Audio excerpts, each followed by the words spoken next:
अगर आपको कोई जंग जीतनी है तो आपके पास दो विकल्प होते हैं। पहला विकल्प ये है कि आप इतने ताकतवर हो जाओ जो कोई भी आपके सामने टिक ना सके, और दूसरा विकल्प ये है कि आप अपने विरोधियों को कमज़ोर कर दो।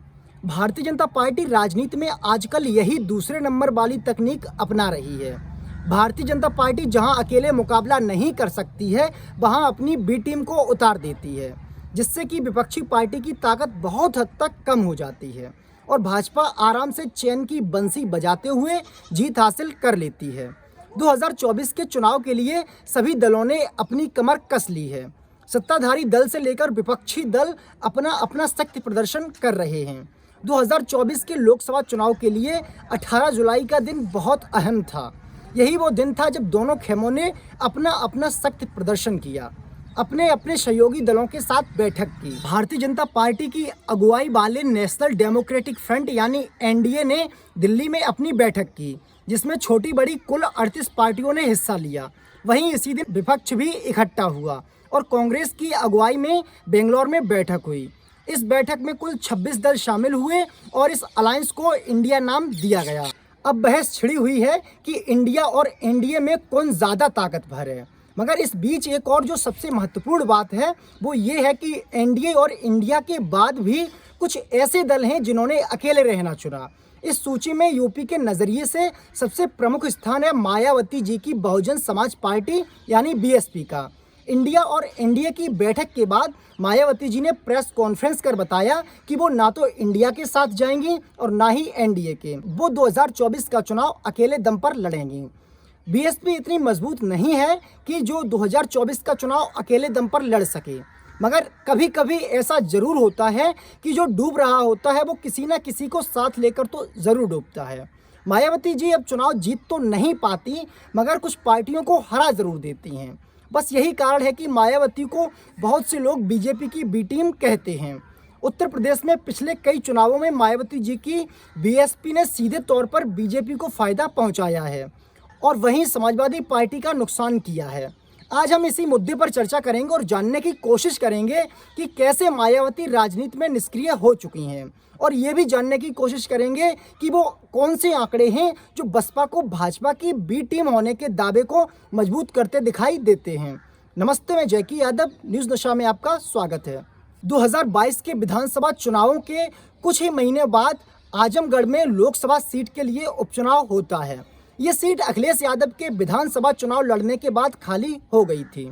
2022 के विधानसभा चुनाव में समाजवादी पार्टी को आजमगढ़ की सभी 5 सीटों पर जीत मिली थी, तो इस वजह से समाजवादी पार्टी भी यहां से लोकसभा उपचुनाव में जीत को लेकर आश्वस्त थी।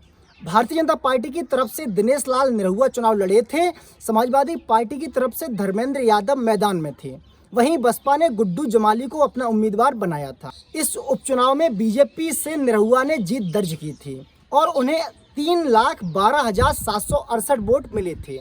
वहीं सपा उम्मीदवार धर्मेंद्र यादव को 3,04,089 वोट मिले थे, जिन्हें निरहुआ से 8,679 वोटों के अंतर से हार का सामना करना पड़ा था।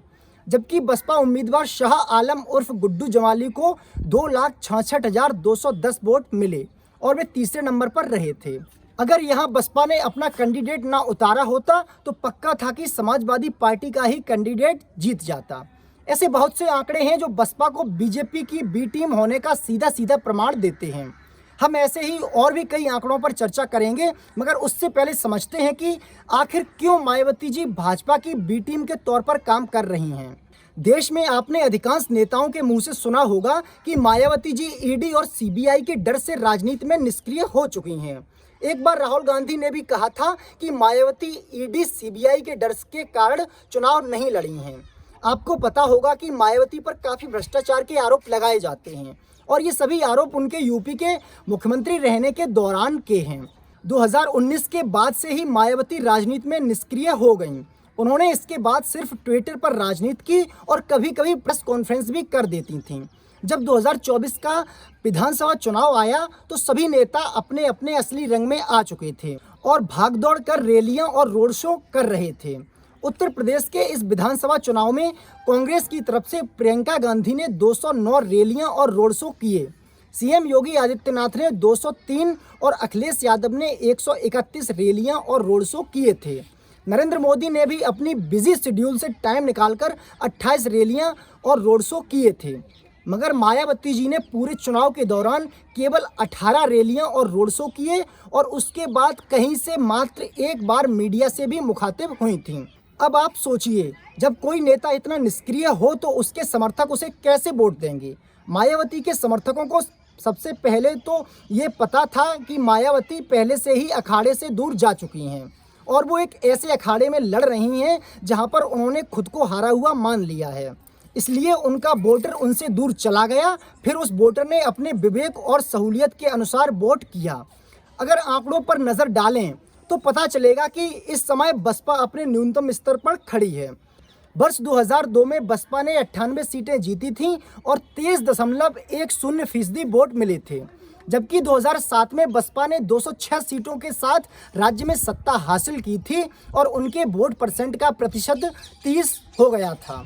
2012 में अखिलेश यादव की लहर में भी बसपा ने मात्र 80 सीटें जीती और वहीं उनका वोट परसेंट भी 25.90 रहा। 2017 आते आते बसपा को सिर्फ 19 सीटें मिलीं और उसका वोट शेयर लगभग 22.20% रह गया। मगर 2022 के विधानसभा चुनाव में बसपा ने अपना ऑल टाइम लो देख लिया। इस चुनाव में बसपा ने मात्र 1 सीट जीती और वोट प्रतिशत भी मात्र 13% ही रह गया। यहाँ आप देख सकते हो कि कैसे बसपा का वोट शेयर 2017 में जहां 22% था, वहीं 2022 में घटकर लगभग 13% रह गया। वहीं जहां 2017 के चुनाव में बीजेपी को 312 सीटें मिली थीं और उनका वोट प्रतिशत 79.70 था, लेकिन 2022 के चुनाव में सीटें घटकर 255 हो गईं। लेकिन फिर भी पार्टी का वोट परसेंट बढ़कर 41% हो जाता है, जो यूपी में बीजेपी का वोट प्रतिशत के मामले में अब तक का सबसे बेहतरीन प्रदर्शन है। अब आप यहां से एकदम ठीक से समझ सकते हैं कि जहां बसपा का वोट शेयर कम हुआ, वहीं भाजपा का वोट शेयर बढ़ रहा है। यानी आप यहां से कह सकते हो कि बसपा का वोट भाजपा को ट्रांसफर हो गया है। आइए अब हम समझते हैं कि कैसे बसपा और भाजपा के बीच रिश्तों की और जुबानी मिठास आई, जिससे कि बसपा को भाजपा की बी टीम माना जाने लगा। मायावती कई मौक़ों पर प्रत्यक्ष और अप्रत्यक्ष तौर पर बीजेपी का समर्थन करते हुए दिखाई देती हैं। शायद इसीलिए लोग बीएसपी पर बीजेपी की बी टीम होने का आरोप लगाते रहते हैं। विधानसभा चुनाव के दौरान एक इंटरव्यू के दौरान बीजेपी नेता और देश के गृह मंत्री अमित शाह ने कहा था, बीएसपी ने अपनी रिलेवेंसी बनाई हुई है। मैं मानता हूं कि उनको वोट आएंगे, सीट में कितना कन्वर्ट होगा वो मालूम नहीं, लेकिन वोट आएंगे। मुसलमान भी काफ़ी बड़ी मात्रा में जुड़ेंगे, काफ़ी सीटों पर जुड़ेंगे। वहीं इसका जवाब देते हुए मायावती ने कहा था, मुस्लिम समाज के लोग समाजवादी पार्टी की कार्यशैली से बहुत ज़्यादा दुखी रहे हैं। मुस्लिम समाज तो उनसे वैसे ही नाराज़ है, उनको वोट कैसे देगा। ये मायावती और अमित शाह के बीच की जुगलबंदी थी, जिससे मायावती की बसपा को भाजपा के करीब खड़े देखने में लोगों को आसानी हुई। अगर आज भी देखा जाए तो मायावती कहीं ना कहीं भाजपा के पक्ष में खड़ी दिखाई देती हैं। जब संयुक्त विपक्ष ने एक स्वर में पार्लियामेंट के उद्घाटन का विरोध और बहिष्कार किया था, मगर मायावती तब भी भाजपा की हाँ में हाँ मिला रही थीं। अब मैं आपको मायावती जी द्वारा किए गए 2 हालिया ट्वीट दिखाता हूँ। ये ट्वीट है मायावती का, जो कि 2 दिन पहले किया गया है, जिसमें मायावती मणिपुर के बारे में बात करती हैं। मणिपुर में महिलाओं के साथ भीड़ द्वारा जो दरिंदगी की गई, वह अत्यंत ही दुखद व शर्मनाक तथा दिल को दहलाने वाली घटना है। राज्य व केंद्र की सरकार को भी ऐसे आपराधिक तत्वों की इतनी कड़ी सजा देनी चाहिए कि इस प्रकार के जघन्य अपराध की आगे कहीं भी पुनरावृत्ति ना हो सके। इस ट्वीट में वो आगे लिखती हैं, लेकिन इस घटना को लेकर अब जो राजनीति की जा रही है वह भी अनुचित एवं चिंतनीय है। संसद में इस पर जरूर सार्थक चर्चा होनी चाहिए, जबकि इस घटना का माननीय सुप्रीम कोर्ट ने भी खुद संज्ञान लिया है, जिसे दबाया नहीं जा सकता। अर्थात मणिपुर की दुर्भाग्यपूर्ण घटना पर सभी को गंभीर होना जरूरी है। ये ट्वीट मायावती जी का उस मणिपुर पर है जहां लगभग 80 दिनों से लगातार हिंसा हो रही है और मोदी जी चुप थे। मगर इस ट्वीट में मायावती जी के सधे शब्दों को आराम से आप पढ़ सकते हो।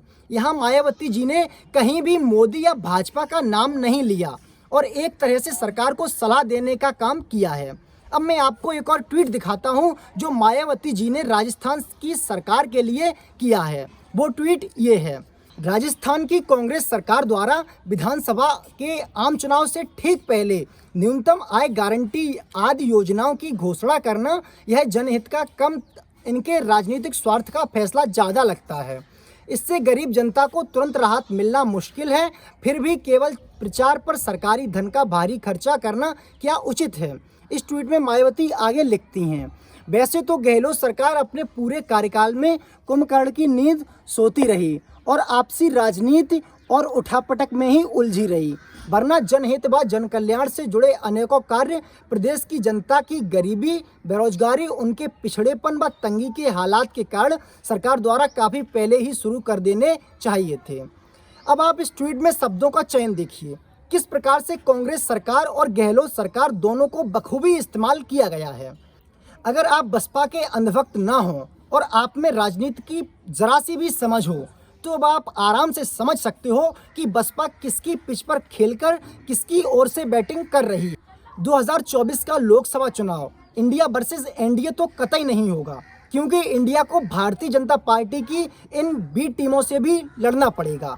आज के लिए इस कार्यक्रम में बस इतना ही। जल्दी मिलते हैं एक नए मुद्दे के साथ, तब तक के लिए नमस्कार। आप हमसे जुड़े रहने के लिए सब्सक्राइब करें YouTube पर, फॉलो करें Twitter पर और लाइक करें Facebook पर।